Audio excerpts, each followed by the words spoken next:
ہاگیا صوفیہ کی تاریخ۔ کلیدی حقائق اور معلومات ترکی میں کئی تاریخی مقامات ہیں اور ان میں ہاگیا صوفیہ بھی شامل ہے۔ اس مضمون میں آپ کو اسلامی مسجد اور اس کی تاریخ کے بارے میں ہم معلومات بتائیں گے۔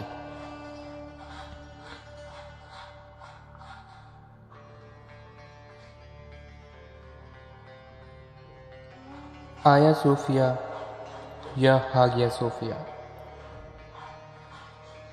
کا مطلب ہے الہی حکمت۔ اصل میں مشرقی آرتھوڈکس کیتھیڈرل کے طور پر تعمیر کیا گیا تھا۔ بعد ازاں 1453 ہجری میں جب سلطان محمود نے شہر کو فتح کیا تو اسے مسجد میں تبدیل کر دیا گیا۔ یہ 1931 تک مسجد ہی رہی۔ جب اسے میوزیم میں تبدیل کر دیا گیا، پچھلے سال اسے دوبارہ مسجد میں واپس لایا گیا تھا۔ کلیدی حقائق اور ہاگیا صوفیہ کی تاریخ تقریباً 1000 سال تک ہاگیا صوفیہ دنیا کی سب سے بڑی بند جگہ تھی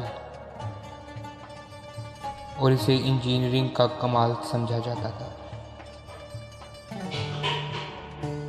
تاہم یہ اسی نام کا تیسرا چرچ ہے جو اس سائٹ پر موجود ہے۔ 1935 میں مصطفیٰ کمال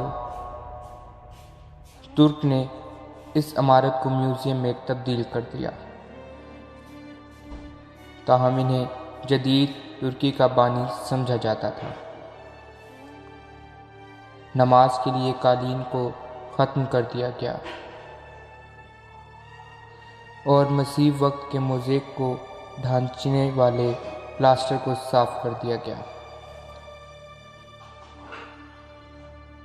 الجھن کو عبادت گاہ کے طور پر استعمال کرنا مسلمانوں یا عیسائیوں کی طرف سے روک دیا گیا۔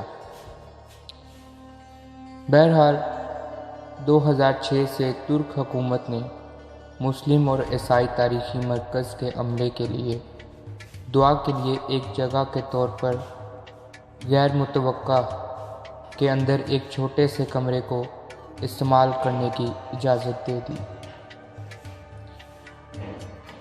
جولائی 2016 میں رمضان کے دوران اس کے میناروں سے اذان سنائی گئی۔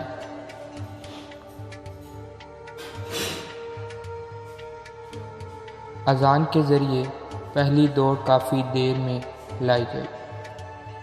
ہاگیا صوفیہ کی تاریخ میں واپسی کی حتمی تبدیلی جولائی 2020 میں صدر اردگان نے اطلاع دی کہ ہاگیا صوفیہ کو ایک بار پھر مسجد میں تبدیل کر دیا جائے گا۔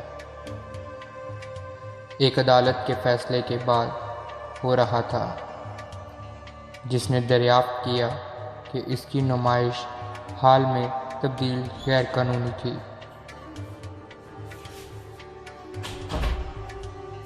کیونکہ اس نے اپنے سرپرست سلطان محمد الفاتح کی خواہش کو نظر انداز کیا تھا۔ جس وقت قسطنطنیہ فتح ہوا، سلطان نے جائیداد کا معاوضہ اپنی نقدی سے ادا کیا اور یہ قبضہ مسلمانوں کو ایک دائمی تحفہ کے طور پر دیا گیا۔